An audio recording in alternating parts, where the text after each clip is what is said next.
Hi, it's Bill, the Stoic Pilgrim here.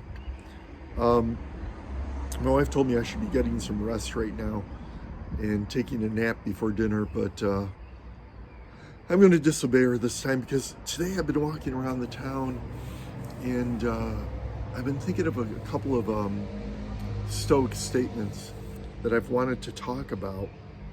Plus, the hotel I'm staying at, El Tejon, um, it's a great place, and they give me this room with this great little terrace, and I thought it'd be a shame not to take advantage of it, but you might hear traffic noise in the background. Anyways, getting to the point, there were two Stoic statements I've been thinking about today. One is, death smiles at us all, and all man can do is smile back. I kind of like that one. And the other one is, it is not death to be feared, but never having lived. And I think both of these are actually related. If you remember, on a recent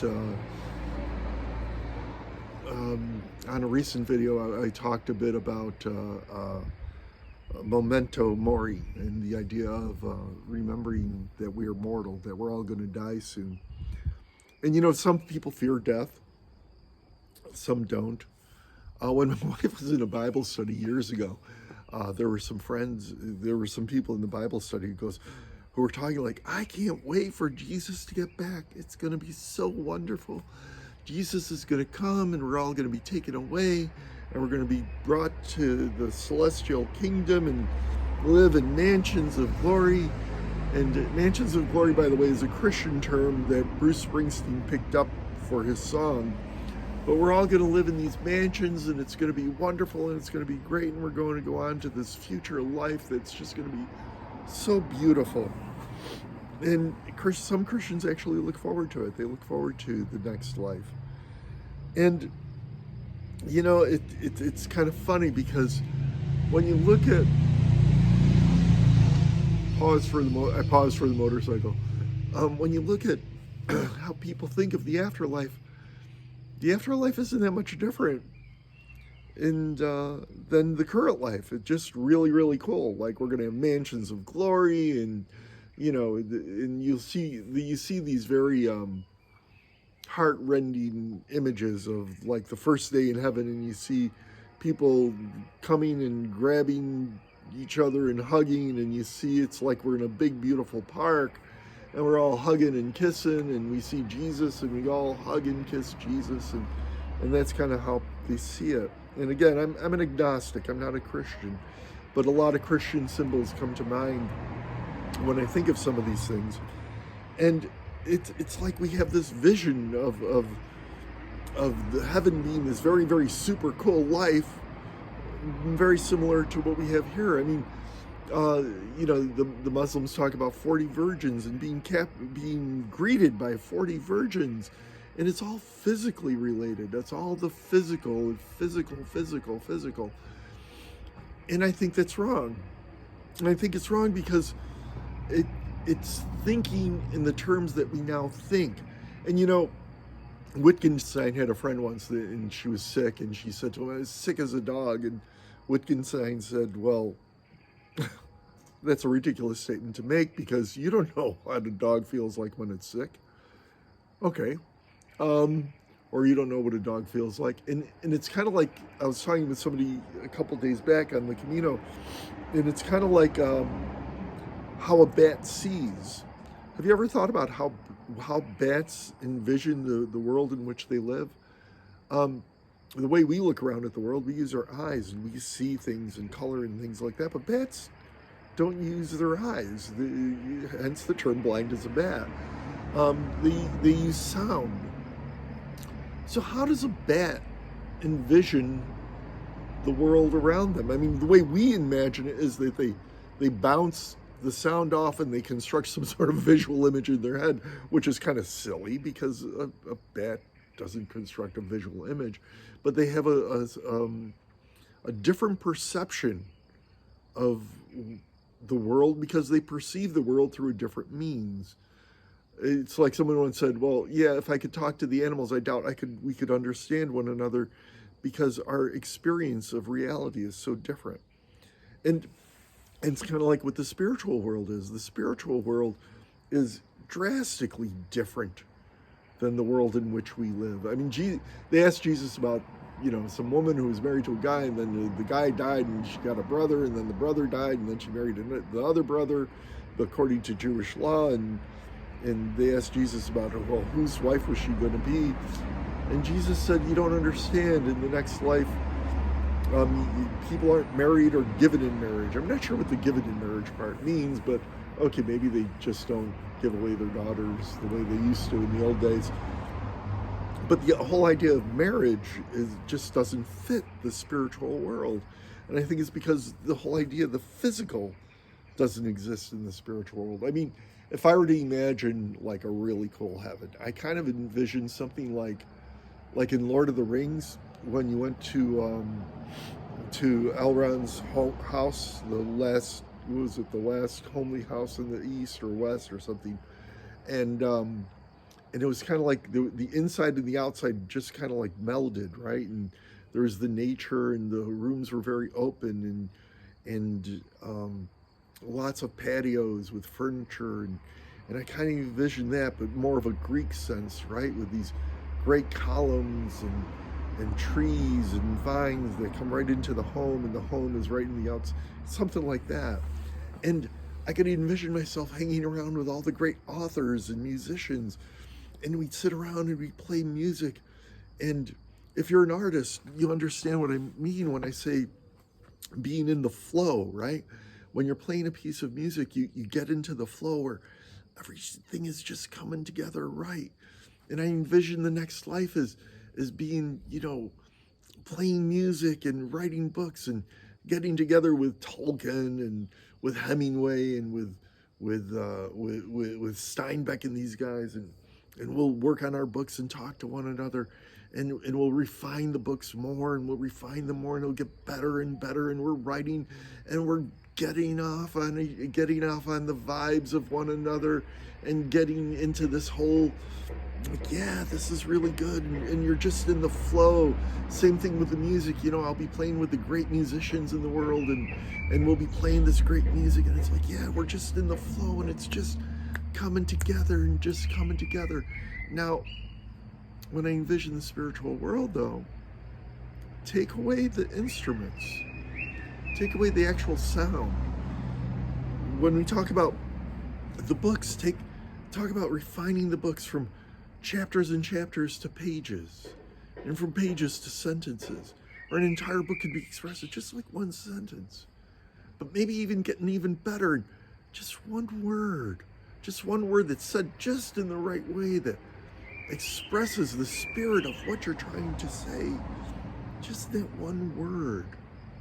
But then go even further, where it's not just even saying the word, but just that one sense. You're in the flow. Same thing with the music. There's no music, but you're in the flow. And in the next life, there aren't the buildings, and there aren't the music that you hear or the words that you say, but you exist in this flow. Wouldn't that be cool? When I was an evangelical Christian, we talked about being in the Holy Spirit. And that's what when I'm a musician, when I'm playing music, that's how it feels like. It felt like when I used to be in church, and I would be and we'd have these wonderful services where we'd feel the Holy Spirit. And that's what the flow feels like to me. Maybe it's just an emotional thing, and it could be, Like I said, I'm an agnostic. It might be just an emotional thing, but that's okay. But there's this flow. There's this flow. And you see, we don't need to wait for death.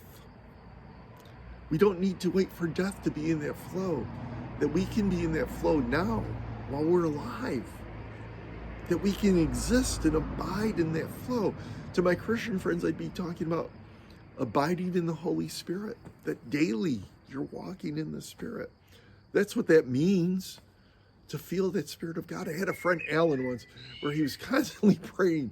We'd be sitting at dinner, and other people would be taking up the conversation, and for some reason, as often, see, he isn't saying anything, and you look over at him, he's praying, he was constantly praying, and this guy was like just always wanting to abide in the Spirit. But that's what life is like. You don't have to be a Christian to feel this way. Again, I'm speaking to the other agnostics in the world, because I feel that. I feel when I'm walking along and I'm talking to my wife or my kids, just thinking about my wife and kids.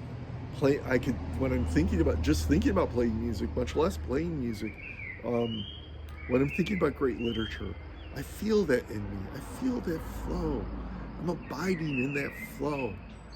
It's a wonderful feeling. So we need not wait in being in that flow. And the way I see it is that there's, now this may seem a bit of a digression, but it all fits, is that everything is, if you really drill down to like the beyond the particles and things like that, when you really get down to the subatomic quantum quark level, they say that there are strings of energy that kind of vibrate. And I think there's a harmony to the universe that all those strings are vibrating to. And again, if you're a theist, I think that's the Spirit of God. And goodness is being in harmony with the vibrations of those strings and the vibrations of the universe. And evil in the world is being the discontinent notes, the notes that don't fit, the unharmonious notes, the notes that are out of key, if you will. And that's what I think goodness and evil is. When you're not in the flow, when you step out of sight of that, and you're being discontinuous notes, discontinent notes. That's what evil is. That's what you're doing. Is you're out of harmony with the spirit of the universe. Now sometimes people talk about the God of the gaps, right? We don't understand something in science, so what we do is we say, then there's God, then there's the Spirit, and things like that. And I may be doing that. I may be attributing something which is emotional, and I totally acknowledge that. That's emotional. But if I think this way, and it works for me, what the hell? Maybe someday they'll find out everything I'm saying is just a bunch of malarkey, to quote Joe Biden. It's just a bunch of nonsense, and I'm just being emotional, and it doesn't really, everything that I'm saying and how it all fits together doesn't mean a gosh darn thing. But you know what? It works for me. It really works for me, because I feel happier in life. I feel more harmonious in life, all the while acknowledging that I can be 100% wrong, but it works for me. And so when death smiles at me, I can smile right back, because knowing that, if the music stops, the music was good, and I enjoyed it. And that was good for me while I was around. And if the music continues, and if when this physical body goes, the energy that is my consciousness continues to go on and unify with the rest of the universe, and I'm in continuity with that, that's good too. Because then, death doesn't mean anything, because I'll continue on in that unity. But again, it doesn't matter what happens after death, because right now I feel this goodness. I feel in this harmony. I feel good inside, even when it rains, even when I have a cold, and I know that tomorrow I may have to walk again in the rain and in the cold. And it may not be physically fun, but that's okay, because you know what? I'm in harmony. So I can smile back at death, because I know that when death comes, I've lived.